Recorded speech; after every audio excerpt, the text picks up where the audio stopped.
Genius creativity learning পইণ্টলৈ সকলোকে স্বাগতম জনাইছোঁ। আজি মই ক্লাছ 6ৰ আছামিজৰ ছেকেণ্ড নম্বৰ পাৰ্ট 2টো দিবলৈ ওলাইছোঁ। বুদ্ধিয়ক বীৰ 1 নম্বৰৰ লেচনটো অলৰেডি দিলোঁ। সবাতোকৈ আপোন সেই কবিতাটোৰ কুৱেশ্যন আনচাৰ আৰু কবিতাটো বুজাই দিয়া হৈছে গোটেইকেইটা, আৰু ভিতৰীয়া কুৱেশ্যন আনচাৰ কিছুমানো দিছোঁ। তোমালোকে যদি চোৱা নাই তেন্তে মোৰ এইটো ভিডিঅ'ৰ ডেছক্ৰিপশ্যন বক্স চেক কৰিবা, পাই যাবা। আৰু মই মেথছৰ আৰু ছায়েন্সৰ ভিডিঅ'বোৰো দি আছোঁ। নেক্সট মই ছ'চিয়েল ছায়েন্সৰ ভিডিঅ'বোৰ দিবলৈ চেষ্টা কৰিম। লেচনটো মই গোটেইখিনি কাহিনীটো থুলমূলকৈ মই বুজাই দিম। গোটেইখিনি যদি লাইন বাই লাইন পঢ়ি পেলাই বুজাই দিব লাগে তেন্তে মোক কমেণ্টত জনাবা, কমেণ্ট কৰি জনাবা। আৰু তোমালোকে কোনটো ঠাইৰ পৰা কমেণ্ট কৰিছে জনাবাচোন, কাৰণ ক'ৰ পৰা মোৰ ভিডিঅ'বোৰ চাই আছে জানিবলৈ মন যায়। সেইবাবে ঠাইটো ক'বা আৰু কমেণ্ট কৰি জনাবা। যদি তোমালোকে গোটেইটো লাইন বাই লাইন বুজাই দিবলৈ লাগে তেন্তে মই বুজাই দিম এক্সট্ৰাকৈ ভিডিঅ'ত। অ'কে, আজি মই থুলমূলকৈ বুজাই দিম আৰু কুৱেশ্যন আনচাৰবোৰ দি দিম। গতিকে বুদ্ধিয়ক বীৰবল, বুদ্ধিয়ক মানে কি? চতুৰ আৰু মানে বুদ্ধি থকা মানুহ। দুজন মানুহ আছে, এজন হ'ল সম্ৰাট আৰু এজন সম্ৰাট আকবৰ আৰু বীৰবল। আকবৰ হ'ল সম্ৰাট আছিলে, মানে ধৰি লওক ৰজা, আৰু বীৰবল তেওঁৰ লগৰী আছিলে, লগৰীৰ নিচিনা আছিলে। তেওঁ আকবৰে চিকাৰ কৰি ভাল পাইছিলে, পশু পক্ষী হাবিত গৈ চিকাৰ কৰি ভাল পাইছিলে, কিন্তু বীৰবলে আকবৰৰ সেই চিকাৰ কৰাটো ভাল পোৱা নাছিলে, যাৰ বাবে তেওঁ মনে মনে বেয়া পাইছিলে আকবৰক, কিন্তু তথাপিও লগত গৈছিল, যিহেতু লগৰৰ নিচিনা আৰু ধৰি লওক ৰজাৰ লগত থাকে সম্ৰাট। তাৰপিছত কি হৈছিলে, এদিন যেতিয়া হাবিত লৈ গৈছিলে আকবৰ আৰু বীৰবল দুয়োজনে গৈছিলে, তেতিয়া কি হৈছিলে, কিছুমান দুটা ফেঁচাই কথা পাতি মানে কুৰুলীয়া আছিলে। অ'কে, ফেঁচাই কুৰুলীয়া আছিলে। তেতিয়া আকবৰে ক'লে যে আকবৰে বীৰবলক তেতিয়া কৈছিলে যে তুমিতো পশু পক্ষীৰ মাত বুজি পোৱা, মানে এনেই মানে কৈছিলে বীৰবলে, কেতিয়াবা চাগে কৈছিলে যে পশু পক্ষীৰ মাত বুজি পায়। সেইটোৱে তেতিয়া সেই সময়ত যেতিয়া ফেঁচাই এনেকৈ কুৰুলীয়া আছিলে, তেতিয়া আকবৰে কৈছে বীৰবলক যে তুমিতো পশু পক্ষীৰ মাত বুজি পোৱা, তেন্তে ফেঁচা দুটাই কি কথা পাতি আছে কোৱাচোন। তেতিয়া বীৰবল বহুত চতুৰ আছিলে নহয়, যিহেতু বুদ্ধিয়ক বুলি কৈছে নহয়, গতিকে সেই তৎক্ষণাত বুদ্ধি উলিয়াই তেওঁ মনে মনে ভাবিলে যে এইটোৰ সুযোগতে আকবৰৰ মানে পশু পক্ষী যোনটো চিকাৰ কৰাৰ প্ৰিয় মানে কামটো, সেইটো বন্ধ কৰিবলৈ তেওঁ এটা বুদ্ধি খেলাইছিলে। বুদ্ধিটো হ'ল মানে কি, যে এনেই তেওঁ ভাও জুৰিছিলে, বীৰবলে এনেই ভাও জুৰিছিলে, কাণ পাতি শুনিছিলে ফেঁচাৰ মাতটো যাতে বুজি পায়, কিন্তু এইফালে বুজি পোৱা নাছিলে কথাৰ মাত। তেওঁ নিজেই মনতে কাহিনী বনাইছে যে তেওঁ বুজি পায়, আৰু কি সেই ফেঁচা দুটাই কি কথা পাতিছে, এনেই নিজৰ মনতে কাহিনী বনাই আকবৰক ক'বলৈ ধৰিলে। ফেঁচা দুটা অৰণ্যৰ ৰজা, দুখন অৰণ্যৰ ৰজা, দুটা ফেঁচা আছিলে, দুটা অৰণ্যৰ ৰজা। এটাই আনজনৰ বিয়া পতাৰ মানে সন্তানৰ বিয়া দিয়াৰ কথা কৈছে। এটা হ'ল ৰাজকোঁৱৰৰ পিতাকে, যোনটো ৰাজকোঁৱৰ আছে, দুটা ফেঁচা আছে, সেই এটা ফেঁচা হ'ল ৰাজকোঁৱৰ আৰু এটা হ'ল ৰাজকন্যা। অ'কে, ৰাজকোঁৱৰৰ পিতাকে সুধিছে যে বন্য সমাজৰ প্ৰচলিত নিয়মৰে ৰাজকন্যাৰ লগত মানে যেতিয়া বিয়া হয় তেতিয়া কি হয়, বহুত বস্তু দিয়ে, কিন্তু ফেঁচাৰ কি কৈছে যে 40খন অৰণ্য দিব পাৰিব নেকি। তেতিয়া মানে যোনজন ৰাজকোঁৱৰৰ পিতাক মানে ফেঁচা, এটা ফেঁচা যোনটো ৰাজকোঁৱৰ ল'ৰা বুলি কৈছোঁ, তেওঁৰ পিতাকে কি কৈছে, 40খন অৰণ্য দিব পাৰিবনে, ছোৱালীৰ বাপেকক সুধিছে। মই এনেকৈ ক'লোঁ দেই, ছোৱালীৰ বাপেক মানে কি, ইটো ফেঁচাক, ৰাজকন্যাৰ ফেঁচাক। তেতিয়া সেই ৰাজকন্যাৰ পিতাকে কি ক'লে যে 25খনহে দিব পাৰিম, কাৰণ বিচনামতে দিবলৈ হ'লে 2 মাহ অপেক্ষা কৰিব লাগিব। মানে চৰাই নথকা অৰণ্য কেইখন আছে, মাত্ৰ 25খন আছে। ৰাজকন্যাৰ পিতাকে ক'লে 40খন দিব নোৱাৰিম, যদি দিবলৈ 40খন বিচনামতে দিব লাগে তেন্তে 2 মাহমান অপেক্ষা কৰিব লাগিব। তেতিয়া আকবৰে বীৰবলক সুধিলে যে পাত্ৰীৰ পিতৃয়ে 2 মাহ কিয় বিচাৰিছে। ইফালে ফেঁচা দুটাৰ কলৰৱ বাঢ়ি গৈছে, মানে ইমান চিঞৰি আছে ফেঁচা দুটাই। তেতিয়া বীৰবলে পুনৰ কাণ থিয় কৰি এনেই শুনাৰ ভাও জুৰিলে। তেতিয়া ক'লে যে 2 মাহ অপেক্ষা কৰিলে তেতিয়া মানে পাত্ৰীৰ ছোৱালীজনী, পাত্ৰীৰ মানে সেই যোনটো ৰাজকন্যা আছে, ৰাজকন্যাৰ বাপেকে ক'লে যে 2 মাহ অপেক্ষা কৰিলে 40খন কিয়, 50খনকৈ অধিক জীৱ-জন্তুহীন মানে জীৱ-জন্তু নথকা অৰণ্য দিব পাৰিম। কিয় দিব পাৰিম, কাৰণ আকবৰে তেতিয়া সুধিলে, আকবৰে আচৰিত হৈ দিলে যে ফেঁচাটো এনেকৈ কিয় ক'লে যে 40খন মাত্ৰ 25খন হাবি আছে, হ'ল জীৱ-জন্তু নোহোৱা হাবি 25খন আছে, অৰণ্য 25খন আছে, কিন্তু 2 মাহ অপেক্ষা কৰিলে 40খনতকৈ বেছি, 50খনতকৈ বেছি দিব পাৰিব, কেনেকৈ দিব পাৰিব। আকবৰে আচৰিত হৈ গ'ল শুনি পেলাই। তেতিয়া কি ক'লে, এনেকৈ কিয় মানে বুকু ডাঠি কিয় ক'ব দিবই পাৰিব বুলি কেনেকৈ পাত্ৰীৰ পিতৃয়ে ক'ব পাৰিলে তেতিয়া বীৰবলে ক'লে যে কাৰণ সি অনুমান কৰিছে অহা 2 মাহ ধৰি যদি এই হাৰত সম্ৰাটে চিকাৰ মানে আকবৰে কি কৰে চিকাৰ কৰি থাকে তেতিয়া মানে সি কৈছে যে আপুনি যদি এনেকৈ চিকাৰ কৰি থাকে তেন্তে অৰণ্যবোৰ খালী হৈ যাব পহুপক্ষী নিশেষ হৈ যাব তেতিয়া কি হ'ব দৰাপক্ষক পহুপক্ষী অৰণ্য দিবলৈ অসুবিধা নহ'ব তেতিয়া মানে কি পহুপক্ষী নাইকিয়া হৈ যাব তেতিয়া অৰণ্যবোৰ খালী হৈ যাব আৰু তেতিয়া মানে বিয়াত দিব পাৰিব বুলি কৈছে মানে আকবৰ যাতে অনুভৱ হয় যে তেওঁ পহুপক্ষী যোনটো হত্যা কৰিছে এইটো বহুত বেয়া কৰি আছে যাতে সি তেওঁৰ মনত পহুপক্ষীৰ প্ৰতি মৰমৰ ভাৱটো উদয় কৰিব পাৰে হেতুৰ কাৰণে এনেকৈ কৈছিলে হ'ল তাৰপিছত বীৰবলে যেনেকৈ এনেকৈ কাহিনী বনাই ক'লে তাৰপিছত আকবৰৰ এই কথাটো বীৰবলৰ কথাখিনিত আকবৰৰ মূৰত সোমাই গৈছিলে যে পহুপক্ষীটো মই সঁচাই কথা পহুপক্ষীটো মই মাৰি আছোঁ গতিকে সেই মাৰাৰ কাৰণে কি হয় গোটেই অৰণ্যখন খালী হৈ যাব আকবৰে যে চিকাৰ কৰি আছিলে সদায় তেওঁ চিকাৰ কৰি থাকে কিন্তু তেওঁ এটা কথা ভবা নাছিলে যে পহুপক্ষী চিকাৰ কৰিলে এদিন হাবিখন নাইকিয়া মানে হাবিৰ পৰা পহুপক্ষী নিশেষ হৈ যাব গতিকে এইটো বহুত বেয়া কাম আৰু সেই কথাটো তেওঁ বীৰবলেহে তৎক্ষণাৎ বুদ্ধিৰে আকবৰৰ হিমজুত সোমাই দিলে আৰু সোমোৱাৰ পিছত তেওঁ বহুত চিন্তা কৰিলে আৰু কৰিলে যে পহুপক্ষী আৰু চিকাৰ কৰি থাকিলে অৰণ্যত পহুপক্ষী নাথাকিব সেই বীৰবলক ক'লে যে আমাৰ ৰাজ্যৰ অৰণ্য ভ্ৰমণ বৰ ফলপ্ৰসূ মানে তেওঁ ক'লে যে আমাৰ আজিৰ অৰণ্য যোনটো ভ্ৰমণ কৰি পাইছোঁ এইটো বৰ ফলপ্ৰসূ হ'ল মানে ভাল হ'ল কাৰণ মই এইটো ইয়াৰ পৰা মানে শিক্ষা পালে আৰু ভৱিষ্যতে চিকাৰ কৰাৰ হেঁপাহো মোৰ নাই আৰু ভৱিষ্যতে তেওঁ চিকাৰ নকৰে বুলি ক'লে আৰু ৰাজপ্ৰসাদলৈ উভতি যোৱাৰ কথা ক'লে এইখিনিয়ে কাহিনী আৰু এইখিনিৰ ওপৰত কুৱেশ্যন আনচাৰ কিছুমান আছে এইখিনি মই এতিয়া কৰাই দিওঁ তোমালোকে একদম ধুনীয়াকৈ স্কিপ নকৰাকৈ চাই থাকা আৰু চেনেলটো যদিও এতিয়া ছাবস্ক্ৰাইব কৰা তেন্তে ছাবস্ক্ৰাইব কৰি দিয়ক কাৰণ ছাবস্ক্ৰাইব কৰিলে মোৰ ভিডিঅ'বোৰ যেতিয়া দিওঁ তেতিয়া পাবা নহ'লে নোপোৱা কুৱেশ্যনটো দিছে 2টা পিকচাৰ দিছে তলৰ ছবি দুখনে সাধুটো কোন অংশৰ প্ৰকাশ কৰিছে সাধুটো ইয়াত কি হয় আকবৰ আৰু বীৰবলৰ যেতিয়া হাবিত সোমাইছে তেতিয়া ফেঁচা দুটাই যে কথা পাতি আছিলে সেই মুহূৰ্তৰ কথা কৈছে আৰু এইটো ফেঁচা দুটাৰ কথা বতৰাৰ কথা কৈছে অ'কে তাৰপিছত এইখিনি ইমান ইম্পৰ্টেণ্ট নহয় জাষ্ট এইখিনি মই কৈ দিছোঁ তাৰপিছত 2 নম্বৰটো ইম্পৰ্টেণ্ট নহয় বুদ্ধিয়ক বীৰবলৰ কাহিনীটো নিজৰ কথাৰে কোৱা নিজৰ কথাৰে মানে যেনেকৈ বুজি পাইছে সেইটোৰ মতে ক'ব লাগিব অ'কে এইটো পৰীক্ষাৰ কাৰণে ইম্পৰ্টেণ্ট হয় কুৱেশ্যন আনচাৰখিনি পৰীক্ষাৰ কাৰণে ইম্পৰ্টেণ্ট এইবোৰ এতিয়া ধুনীয়াকৈ স্কিপ নকৰাকৈ চাই থাকা মই বুজাই দিম লগতে এনচাৰবোৰ দিয়াৰ লগতে 3 নম্বৰৰ কটো কুৱেশ্যনটো কি কৈছে অৰণ্যত চিকাৰ কৰি কোনে ভাল পাইছিলে অৰণ্যত চিকাৰ কৰি সম্ৰাট আকবৰে ভাল পাইছিলে বীৰবলে কিন্তু ভাল পোৱা নাছিলে এইটো ভালকৈ মনত ৰাখিবা 3 নম্বৰৰ খ ফেঁচা দুটা কুৰুলিয়াই থকা দেখি আকবৰে বীৰবলক কি সুধিছিলে যেতিয়া ফেঁচা দুটা কথা পাতি আছিলে কুৰুলিয়াই আছিলে চিঞৰি আছিলে তেতিয়া আকবৰে শুনি পেলাই কি সুধিছিলে ফেঁচা দুটা কুৰুলিয়াই থকা দেখি আকবৰে বীৰবলক এনেদৰে সুধিছিলে এইখিনি কুৱেশ্যনৰ পৰাই লিখিলোঁ তাৰ এনেদৰে সুধিছিলখিনি এনেদৰেতো নিজে এড কৰিবা কি ঠাইত তাৰপিছত বীৰবল গোটেই চেণ্টেন্সটো উদ্ধকমাৰ ভিতৰত লিখিবা দেই এইটো যেনেকৈ কোৱা হৈছে তেনেকৈ মই উদ্ধৃতি উঠাই দিছোঁ এইটো এনচাৰ হ'ব বীৰবল তুমিতো পহুপক্ষীৰ মাত বুজি পোৱা কোৱাচোন এই ফেঁচা দুটাই কি কথা পাতি আছে যেতিয়া ফেঁচা দুটাই কুৰুলি আছিলে তেতিয়া আকবৰে বীৰবলক কৈছিলে যে ফেঁচা দুটাই কি কথা পাতি আছে তুমি কোৱাচোন কাৰণ তুমিতো মাত বুজি পোৱা ফেঁচাৰ নহয় পহুপক্ষীৰ অ'কে ফেঁচা বুলি কোৱা নাযায় পহুপক্ষীৰ মাত বুজি পোৱা বুলি কৈছিলে নেক্সট গ নম্বৰটো আকবৰৰ প্ৰশ্নৰ উত্তৰ বীৰবলে যেতিয়া আকবৰে কৈছিলে এনেকৈ মাত বুজি পোৱাত তুমি কোৱাচোন কি কৈছে তেতিয়া আকবৰৰ প্ৰশ্নৰ উত্তৰ বীৰবলে এনেদৰে ক'লে এনেকৈ লিখি ফেঁচা দুখন অৰণ্য ৰজা দুটা ফেঁচা আছিলে নহয় সেইটোতে 2টা বেলেগ বেলেগ অৰণ্য ৰজা সিহঁতে দুয়োৰে সন্তানৰ মাজত বিয়া পতাৰ কথা আলোচনা কৰি আছিলে অ'কে আলোচনা কৰি আছে তোমালোকে স্ক্ৰীনশ্বট মাৰি থ'বা নেক্সট এইটো যি হৈ আছে এইটো ঘ নম্বৰ হ'ব যি হৈ আছে পহুপক্ষী নোহোৱা কেইখন অৰণ্য দিব পৰা যাব বুলি ৰাজকোঁৱৰৰ পিতৃয়ে সুধিছিলে কেইখন অৰণ্য দিব পৰা যাব বুলি সুধিছিলে পহুপক্ষী নোহোৱা 40খন অৰণ্য দিব পৰা যাবনে বুলি ৰাজকোঁৱৰৰ পিতৃয়ে সুধিছিলে 40খন দিব পৰা যাবনে কিন্তু ৰাজকন্যাৰ পিতৃয়ে কি কৈছিলে যে মাত্ৰ বৰ্তমান কি কৈছিলে পহুপক্ষী নোহোৱা মাত্ৰ 25খনে দিব পাৰিব নেক্সট কুৱেশ্যনত আছে ৰাজকন্যাৰ পিতাকে বৰ্তমান কেইখন অৰণ্য দিব পৰা যাব বুলি কৈছে ৰাজকন্যাৰ পিতাকে বৰ্তমান 25খন অ'কে 25খন মানুহে পহুপক্ষী নোহোৱা অৰণ্য দিব পাৰিব বুলি কৈছিলে এইখিনি 9 নম্বৰ এনচাৰটো নেক্সট প্ৰথম 6 নম্বৰটো কি কৈছে ৰাজকন্যাৰ পিতাকে 2 মাহ সময় কিয় বিচাৰিছিলে 2 মাহ সময় কাৰণ পহুপক্ষী নোহোৱা অৰণ্য বৰ্তমান 25খন আছে যদি 40খন দিব লাগে তেন্তে 2 মাহ সময় লাগিব হয়নে নহয় গতিকে এইটো এনচাৰ এনেকৈ এইটো লাইনটো এই মানুহে ঠাইত ইয়াৰ পৰা কণ্টিনিউ হ'ব তলৰ লাইনত গুচি গ'ল ৰাজকোঁৱৰ পিতাকে ৰাজকন্যাৰ লগত পহুপক্ষী নোহোৱা 40খন অৰণ্য দিয়াৰ কথা কৈছিল তাৰ উত্তৰত ৰাজকন্যাৰ পিতাকে 25খন মানহে তেনে অৰণ্য আছে সেয়েহে পহুপক্ষী নোহোৱা 40খন অৰণ্য বিচৰা মতে দিবলৈ 2 মাহ সময় বিচাৰিছিলে ওকে মাত্ৰ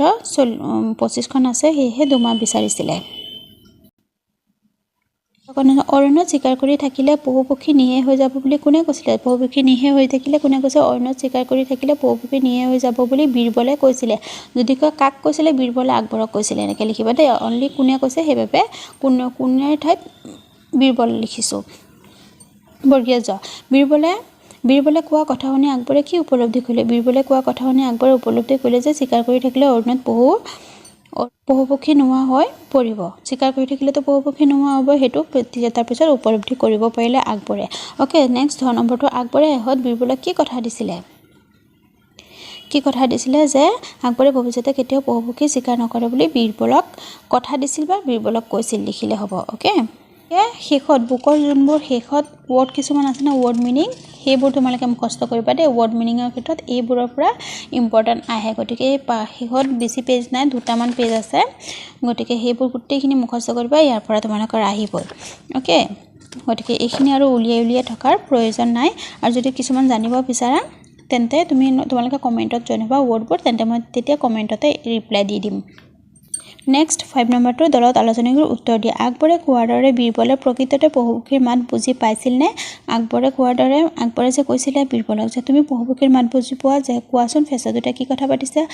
আকবৰে এনেকৈ কৈছিলে কিন্তু বীৰবলে প্ৰকৃততে মাত বুজি পাইছিলে পোৱা নাছিলে ভাওহে জুৰিছিলে যদি বুজি পোৱা নাছিল তেনেহ'লে কিয় বুজাৰ ভাও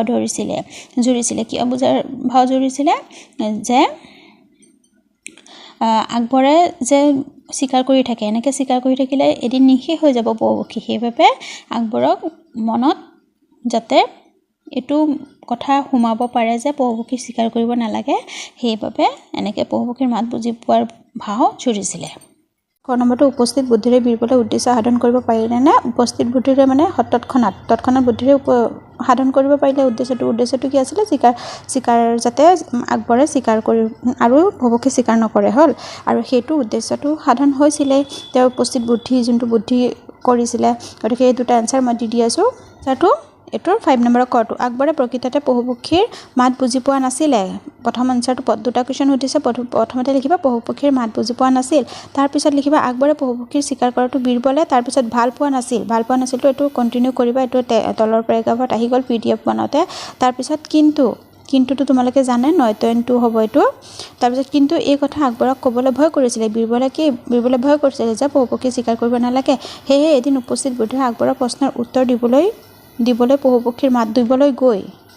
গৈ লিখিবা দেই দিবলৈ গৈ পহুপক্ষীৰ মাত বুজি পোৱা বুলি ভাও জুৰিছিলে ওকে গোটেইখিনি কাহিনীটো লিখিব দৰকাৰ নাই কাৰণ তোমালোকে 6ত ইমান দীঘল আনসাৰ লিখি এইখিনি যদি লিখিব বিচাৰা তেন্তে বহুত দীঘল হৈ যাব যদি কাহিনীটো মানে ভাঙি পাতি লিখিব গ'লে বহুত দীঘল হৈ যাব গতিকে ইমান ভাঙি পাতি লিখা দৰকাৰ নাই মেইন পইণ্টটো দি দিছোঁ তাৰপিছত হ'ব নম্বৰ উপস্থিত বুদ্ধিৰে বীৰবলে উদ্দেশ্য সাধন কৰিব পাৰিলে নে উপস্থিত বুদ্ধিৰে বীৰবলে আকবৰক পহুপক্ষীৰ চিকাৰ কৰাৰ পৰা বিৰত ৰখাৰ উদ্দেশ্য সাধন কৰিব মানে উদ্দেশ্যটো লিখি দিছোঁ আৰু সাধন কৰিব পাৰিলে এইখিনি লিখি দিছোঁ ওকে এইটো হ'ল 5 নম্বৰ আনচাৰ 6 নম্বৰ কুৱেশ্যনটো কোনে কাক কৈছিলে সুধিছে কাক কৈছিলে আৰু কিয় কৈছিলে সেইটো আছে কুৱেশ্যনত কিয় কৈছিলে ওকে কিয় কৈছিলে ফাৰ্ষ্ট কুৱেশ্যনটো কি সুধিছে নম্বৰ কি কাৰণে সি বাৰু তেনেদৰে বুকু ডাঠি ক'ব পাৰিছে কোনে ক'ব পাৰিছিলে যে বীৰবলে যোনটো কাহিনী বনাইছিলে যে ৰাজকন্যা আৰু ৰাজপুত্ৰৰ বাপেক মাকে মানে দুইজনৰ বাপেকে কি কৰিছিলে বিয়া দিয়াৰ কথা কৰিছিলে একলগতে তেওঁৰ ল'ৰা ছোৱালী তাৰপিছত এজনে মাটি মানে অৰণ্য বিচাৰিছিলে 40খন কিন্তু আৰু এজনে ক'লে যে 40খন দিব নোৱাৰিম যদি 2 মাহ অপেক্ষা কৰে তেতিয়াহ'লে মানে ছোৱালীৰ বাপেকে মানে ফেঁচা এটাই 2 মাহ অপেক্ষা কৰিলে 40খন কি 50খনতকৈ বেছি দিব পাৰিম আৰু সেই কথাটো কিয় বুকু ডাঠি ক'ব পাৰিছিলে চৰাইটোৱে ফেঁচাটোৱে বীৰবলে এনেকৈ যেতিয়া কাহিনীটো কৈ আছিলে আকবৰক তেতিয়া বীৰবলে কৈছে যে কিয় এনেকৈ বুকু ডাঠি ক'ব পাৰিছে যে 50খনতকৈ বেছি অৰণ্য দিব পাৰিব 2 মাহ অপেক্ষা কৰিলে এনচাৰটো হ'ল উক্ত কথাষাৰ গোটেই চেণ্টেঞ্চটো লিখাৰ প্ৰয়োজন উক্ত কথাৰ লিখিবা উক্ত কথাৰ সম্ৰাট আকবৰে বীৰবলক কৈছিল নেক্সট লিখিবা যেতিয়া পেঁচা দুটাৰ এটাই দুমাহ অপেক্ষা কৰিলে 50খনতকৈ অধিক পশুপক্ষী নোহোৱা অৰণ্য দিব পাৰিব বুলি কৈছিল সেই কথাত আচৰিত হৈ উক্ত কথাৰ আকবৰে বীৰবলক সুধিছিলে অ'কে গোটেই কাহিনীটো আকৌ লিখাৰ প্ৰয়োজন নাই নহ'লে বহুত দীঘল হ'ব আৰু ইমান দীঘল আনচাৰ তোমালোকে মুখস্থ ৰাখিব নোৱাৰিবা যিহেতু তোমালোকে মাত্ৰ 6ত পঢ়া হ'ল নেক্সট হ'ল খ নম্বৰটো আমাৰ আজিৰ অৰণ্য ভ্ৰমণ বৰ ফলপ্ৰসূ হ'ল আৰুতো ৰয় ৰু হ'ব দেই আৰু ভৱিষ্যতে স্বীকাৰ কৰাৰ হেঁপাহো মোৰ নাইকিয়া হ'ল গতিকে বলা ৰাজপ্ৰসাদৰ উভতি যাওঁ যেতিয়া বীৰবলে বুদ্ধি খেলাইছিলে বুদ্ধি খেলাই পেলাই আকবৰক মানে অনুভৱ কৰাইছিলে যে স্বীকাৰ কৰিব নালাগে স্বীকাৰ কৰিলে পহুপক্ষী নাইকিয়া হ'ব দিনা তেওঁ সেইটো বুজি পোৱা নাছিলে যে পহুপক্ষী স্বীকাৰ কৰিলে চৰাইবোৰ নাইকিয়া হৈ যাব হ'ল এতিয়া আনচাৰত কি লিখিছে চোৱা উক্ত কথাষাৰ সম্ৰাট আকবৰে বীৰবলক কৈছিলে এইটো কৈছিলটো ইয়াতে চেণ্টেন্স একেলগত লিখিবা দেই এইটো তলত আহি গ'ল তাৰপিছত ইয়াৰ ওপৰত মেইন আনসাৰটো মই লিখি দিছোঁ চোৱা সম্ৰাট আকবৰে পহুপক্ষী স্বীকাৰ কৰি ভাল পাইছিলে সম্ৰাট আকবৰে কিন্তু বীৰবলে আকবৰৰ স্বীকাৰ কৰাটো ভাল পোৱা নাছিলে বীৰবলে আকবৰৰ যোনটো স্বীকাৰ কৰিছিলে পহুপক্ষী মনে মনে ভাল পোৱা নাছিলে কিন্তু সেয়েহে এদিন উপস্থিত বুদ্ধি প্ৰয়োগ কৰি আকবৰক উপলব্ধি কৰালে যে স্বীকাৰ কৰি থাকিলে অৰণ্যত পহুপক্ষী নাথাকিব শেহত আকবৰে আৰু কোনোদিনে স্বীকাৰ নকৰোঁ বুলি কৈ ৰাজপ্ৰসাদলৈ উভতি যোৱাৰ কথা ক'লে আৰু এই বুদ্ধি খেলালে এইবোৰ লিখিব প্ৰয়োজন নাই মেইন পইণ্টটো লিখিলে হ'ল বেছি দীঘল কৰাৰ প্ৰয়োজন অলৰেডি মই বাৰে বাৰে কৈ আছোঁ ইয়াৰ পিছত 7 নম্বৰটো কুৱেশ্যন আৰু লিখা নাই কুৱেশ্যনটো আছে যে পাঠটোৰ কিছুমান যুক্তাক্ষৰ আছে যুক্তাক্ষৰখিনি ভাঙিব দিয়া নাই যুক্তাক্ষৰখিনি লৈ পেলাই কোনবোৰ যুক্তাক্ষৰ আছে সেইবোৰ লৈ ৱৰ্ড দুটাকে শব্দ লিখিব দিছে অ'কে তোমালোকে হয়তো যুক্তাক্ষৰবোৰ আহিব আৰু দুটাকে শব্দ বনাব দিব এইবোৰ গ্ৰামাৰ ছেকশ্যনত আহিব এইবোৰ পঢ়ি থবা মই কেইটামান বিচাৰি উলিয়াইছোঁ আৰু যদি পোৱা তেন্তে তোমালোকে মোৰ এইটো ভিডিঅ'ৰে কমেণ্টত জনাবা মই ৱৰ্ডবোৰ দি দিম তাৰপিছত প্ৰথমটো হ'ল হয় সোণ পহু সোণ শুদ্ধ অ'কে হয়থস্থ দুষ্ট তুষ্ট সন্তুষ্ট পিছত হ'ল নয়তন্তু জন্তু কিন্তু নয়তন্তুটো সদায় এনেকৈ লিখিবা দেই লিখোঁতে তাৰপিছত ৰুটো ৰথ হচৌকাৰ নহয় দেই ৰয় ৰু ইয়াতো ৰয় ৰু হ'ব ৰুমাল ৰুটি লয়লটো 40 উল্লাস আল্লাহ বৈধব্য উপলব্ধ লব্ধ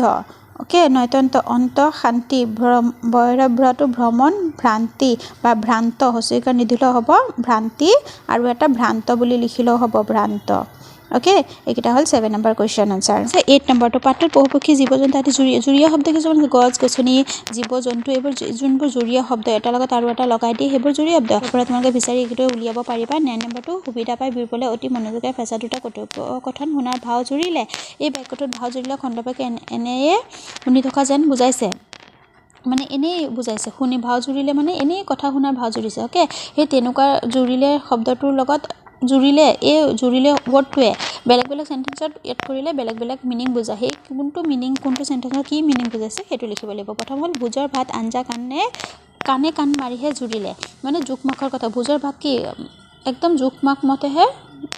ভাত তৰকাৰীখিনি হৈছে জোখ বা পৰিমাণৰ অৰ্থত বুজাইছে অ'কে অৰ্থত বুজাইছে এনেকৈ লিখিবা অৰ্থ প্ৰকাশ কৰিছে বা বুজাইছে এনেকৈ লিখিবা ধনুত বান লগোৱাৰ অৰ্থ প্ৰকাশ কৰিছে অৰ্থত নহয় অৰ্থ প্ৰকাশ কৰিছে এনেকৈ লিখিবা তোমালোকে এনচাৰ যেতিয়া লিখা অলপ ধুনীয়াকৈ বনাই লিখিবা মই মেইন ৱৰ্ডটো লিখি দিছোঁ তাঁত বাতি জুৰিলে বোৱনীৰ গাত মানে তাঁত বাতি যেতিয়া আৰম্ভ কৰে তাঁতশালটো যেতিয়া আৰম্ভ কৰে তাঁতশালৰ কামখিনি তেতিয়া কি বোৱনীৰ গাত তত নাথাকে আৰম্ভ কৰাৰ অৰ্থত কৈছে আৰম্ভ কৰা জুৰিলে মানে ইয়াত আৰম্ভ কৰাৰ কথা কৈছে পুনিয়া পুখুৰীয়ে জুৰিলে তাৰ বিধান মৰা টান পুনি মানে ভৰি পৰা অৰ্থত বুজাইছে অ'কে গোটেই পুৰীখন পুনি মাছে ভৰি পৰা অৰ্থত বুজাইছে এইটো হ'ল 9 নম্বৰৰ আনচাৰটো নেক্সট 10 নম্বৰটো কিছুমান ৱৰ্ড কৈছে এইবোৰ ৱৰ্ডে কি মিনিং বুজাইছে সেইবোৰ লিখিব দিছে আৰু 11 নম্বৰটো বাক্য ৰচনা কৰিব দিছে এইকেইটা মই একেলগে দি আছোঁ চাই দেখা 10 নম্বৰ উত্তৰটো হ'ল কথা প্ৰথম হৈছে কথা কোৱা মুখেৰে কথা কোৱাৰ অৰ্থ প্ৰকাশ কৰিছে কথা কোৱাটো মুখেৰে কোৱাৰ কথা কৈছে কথা ল মানে কাৰোবাৰ পৰা প্ৰতিশ্ৰুতি লোৱাৰ অৰ্থ প্ৰকাশ কৰে ইয়াত অৰ্থটো কি প্ৰকাশ হৈছে এইটো লৈছে যদি তোমালোকে ইয়াত চেণ্টেন্স আহে বাক্য ৰচনাই পাৰিবা মুখেৰে কথা কোৱাৰ পৰা ৱৰ্ড বাক্য ৰচনা আৰু বাক্য ৰচনাৰ তলৰ কেইটামান দিছে নহয় 1 নম্বৰকেইটা অলৰেডি অৰ্থকেইটা লিখিছোঁ মই মিনিংটো কি বুজাইছে আৰু বাক্য ৰচনা হয় 11 নম্বৰটোত বাক্য ৰচনা কৰিব দিছে তাৰপিছত হ'ল কথা বতৰা হ'ল কথোপকথন কথা চোবা মানে বেছি কথা কোৱা কথা চোৱা কথা কোৱাত পাৰ্গত যিসকল মানুহে বেছি কথা কয় বা কথা কোৱাত পাৰ্গত একেবাৰে সুৰ মিলাই কথা কয় সেইবোৰৰ হ'ল কথা চহকী মানুহ অ'কে এইটো হ'ল 10 নম্বৰ 11 নম্বৰটো হ'ল বাক্য ৰচনা কথা চহকী এইবোৰ ইম্পৰ্টেণ্ট হয় বাক্যৰচনাবোৰ। ৰীমা এজনী বৰ কথা চহকী ছোৱালীৰ কথা চোবা মানে ৰামে পুৱাতে কথা চোবাই থাকোঁতে স্কুলৰ সময়ত কথা চোবা মানে কথা কৈ থাকোঁতে বেছি কথা কোৱা আৰু সেই কথা কৈ থাকোঁতে স্কুলৰ সময় পাৰ হ'ল। তাৰপিছত হ'ল কথা শুন, মা দেউতাৰ কথা শুনিলে জীৱনত আগুৱাই যাব পাৰি। কথা ৰাখ, ৰাতিলৈ বন্ধুৰ কথা ৰাখিব নোৱাৰিলে। এইবোৰ বাক্যৰচনা তোমালোকে মুখস্থ কৰিবা। এইবোৰ বাক্যৰচনাটো তোমালোকৰ অসমীয়াত আহিব, অসমীয়া ছাবজেক্টত। 11 নম্বৰ হ'ল 12 নম্বৰটো কুৱেশ্যনটো অলপ দীঘলকৈ দিছে কিন্তু মই ইয়াত শ্বৰ্ট কৰি দিছোঁ। চৰাই কি কাৰণত কমি যায়। অ'কে, চৰাই কি কামত কমি যায়? এইটো চৰাই চিকাৰ কৰিলে, চৰাই চিকাৰ, মহামাৰী, কিছুমান বেমাৰ আজাৰ আহিলে, প্ৰাকৃতিক দুৰ্যোগ, খাদ্যৰ অভাৱ, সিহঁতৰ খোৱাবোৰ নাপালে মৰি যায়, বাসস্থানৰ অভাৱ কেতিয়া গছ গছনি যেতিয়া কাটি দিয়ে, বাসস্থানৰ অভাৱ। আৰু ৰয়ৰুটো লিখিবা, ৰথ হচৌকা নিলিখিবা। গছ গছনি কটাৰ ফলত চৰাই কমি যায়, এইবোৰ কাৰণত চৰাইবোৰ কমি যায়। অ'কে, নেক্সট 13 নম্বৰটো তোমালোকৰ ৰাষ্ট্ৰীয় উদ্যান কেইখনৰ নাম দিছে আৰু ৰাষ্ট্ৰীয় উদ্যান কেইখনৰ ওপৰত 3-4টাকৈ চেণ্টেঞ্চ লিখিব দিছে। প্ৰথম ৰাষ্ট্ৰীয় উদ্যানটো লিখিছোঁ কাজিৰঙা ৰাষ্ট্ৰীয় উদ্যান। কাজিৰঙা ৰাষ্ট্ৰীয় উদ্যানত 3টা পইণ্ট মই 3টাকৈ দিছোঁ। কাজিৰঙা ৰাষ্ট্ৰীয় উদ্যান এটা খড়গড়ৰ বাবে বিখ্যাত, আমি সকলোৱে জানো এশিঙীয়া গড়ৰ বাবে বিখ্যাত। এশিঙীয়া গড় বুলি লিখিব পাৰে, এটা খড়গড় বুলি লিখিব পাৰে। নেক্সট 2 নম্বৰটো 1905 চনত কাজিৰঙা সংৰক্ষিত বনাঞ্চল হিচাপে স্বীকৃতি দিয়া হৈছে। কাজিৰঙাটোক 1905 চনত বনাঞ্চল হিচাপে স্বীকৃতি দিয়া হৈছে। অ'কে, কাজিৰঙাত সৰ্বাধিক ঢেঁকীয়াপতীয়া বাঘৰ বসতি আছে। তাত মানে ঢেঁকীয়াপতীয়া বাঘৰ মানে বহুত বেছি আছে। তাৰপিছত মানস ৰাষ্ট্ৰীয় উদ্যান। মানস ৰাষ্ট্ৰীয় উদ্যানৰ 1 নম্বৰটো কি হ'ব? অন্যতম প্ৰধান জন্তু বনৰীয়া পানী মহৰ আশ্ৰম। বনৰীয়া পানী মহ মানস ৰাষ্ট্ৰীয় উদ্যানত বেছিকৈ পোৱা যায়। অ'কে, অসমৰ দ্বিতীয় প্ৰধান ৰাষ্ট্ৰীয় উদ্যান মানস আৰু প্ৰথমটো হ'ল কাজিৰঙা। তাৰপিছত 3 নম্বৰটো বহুতো লুপ্তপ্ৰায় প্ৰাণী যেনে নলগাহৰি, সোণালী বান্দৰৰ বসতিৰ স্থান হিচাপে খ্যাত। এইবোৰ জন্তু মানে মানস ৰাষ্ট্ৰীয় উদ্যানত বেছিকৈ পোৱা যায়। এইবোৰ প্ৰায় নাইকিয়া হৈ গৈছে কিন্তু মানস ৰাষ্ট্ৰীয় উদ্যানত পোৱা যায়। তাৰপিছত নামেৰি ৰাষ্ট্ৰীয় উদ্যান। নামেৰি ৰাষ্ট্ৰীয় উদ্যানৰ 3টা পইণ্ট কি দিছোঁ চোৱা। অসমৰ তৃতীয়খন ৰাষ্ট্ৰীয় উদ্যান নামেৰি 3য় নম্বৰত। ইয়াত বিভিন্ন প্ৰজাতিৰ অৰ্কিড পোৱা যায়। হাতীৰ সংৰক্ষিত বনাঞ্চল বুলি পোৱা যায়। নামেৰিত অৰ্কিড পোৱা যায় আৰু হাতীৰ বাবে বিখ্যাত। হাতীৰ সংৰক্ষিত বনাঞ্চল, তাত হাতী বহুতো পোৱা যায়। অ'কে, তাৰপিছত ওৰাং ৰাষ্ট্ৰীয় উদ্যান। ওৰাং ৰাষ্ট্ৰীয় উদ্যানত ব্ৰহ্মপুত্ৰৰ উত্তৰ পাৰৰ শোণিতপুৰত অৱস্থিত। ইয়াৰ মাটিকালি, ওৰাংটোত মই মাটিকালি দিছোঁ। গোটেই খোপাৰে মাটিকালি আছে কিন্তু মই গোটেই খোপাৰে দিয়া নাই, মনত নাথাকিব সেইবাবে। ওৰাংটোৰ ইয়াৰ প্ৰধান জন্তু স্পেলিংটো নয়তনটো দিবা দেই। জন্তু এশিঙীয়া গড়, নলগাহৰি, হাতী, বনৰীয়া মহ, ঢেঁকীয়াপতীয়া বাঘ। ওৰাং ৰাষ্ট্ৰীয় উদ্যানত এইবোৰ জন্তু মানে প্ৰায় বেছিভাগ পোৱা যায়। নেক্সট হ'ল ডিব্ৰু-চৈখোৱা ৰাষ্ট্ৰীয় উদ্যান। 1 নম্বৰটো হ'ল অসমৰ পূব প্ৰান্তৰ ব্ৰহ্মপুত্ৰৰ দক্ষিণ পাৰে অৱস্থিত। এই উদ্যান ভাৰতবৰ্ষৰ একমাত্ৰ বনৰীয়া বন ঘৰচীয়া ঘোঁৰা পোৱা উদ্যান। অ'কে, এই উদ্যানখনত বন ঘৰচীয়া পোৱা যায়। বন ঘৰচীয়া মানে যেতিয়া বিশ্বযুদ্ধ হৈছিলে ইংৰাজসকলে বন ঘৰচীয়া যোনবোৰ ঘোঁৰা মানে তেওঁলোকে ইউজ কৰিছিলে, ব্যৱহাৰ কৰিছিলে যুদ্ধত, আৰু সেইবোৰ ঘোঁৰা তেতিয়া বিশ্বযুদ্ধৰ পিছত তেওঁলোকে লগত লৈ যোৱা নাছিলে আৰু সেইবোৰ কি হৈছে হাবিত এৰি দিছিলে আৰু সেই হাবিত সেইবোৰ থাকি বনৰীয়া হৈ গৈছিলে ঘোঁৰাবোৰ, সেইবাবে বন ঘৰচীয়া ঘোঁৰা বুলি কোৱা হয়। আৰু এইবোৰ ক'ত পোৱা যায়? ডিব্ৰু-চৈখোৱা ৰাষ্ট্ৰীয় উদ্যানত। ইয়াৰ জলবায়ু নাতিশীতোষ্ণ। অ'কে, এইবোৰ চৰাইৰ ওপৰত কেইটামান 3-4টাকৈ বাক্য লিখিব দিছে। এইকেইটা ইমান তোমালোকে নিজে জানিবলগীয়া কথা। এইবোৰ ইমান যদি মই এতিয়া দি থাকোঁ এনচাৰবোৰ বহুত ভিডিঅ'টো দীঘল হৈ যাব। আৰু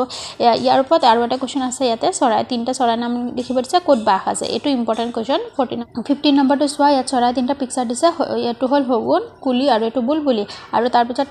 কুৱেশ্যনটো কি দিছে? 3বিধ চৰাইৰ নাম লিখিব দিছে, ক'ত বাস আছে আৰু সিহঁতৰ ঠোঁটবোৰ আঁকিব দিছে। ঠোঁটবোৰ হয়তো পৰীক্ষাত আঁকিব নিদিয়ে কিন্তু কোনটো চৰাই ক'ত বাস আছে এইটো লিখিব দিব পাৰে। শালিকাই তামোল গছত বাস কৰে, বগলীয়ে বাঁহ বা ওখ গছত, কপৌ চৰাই আম গছ, লেচু গছ,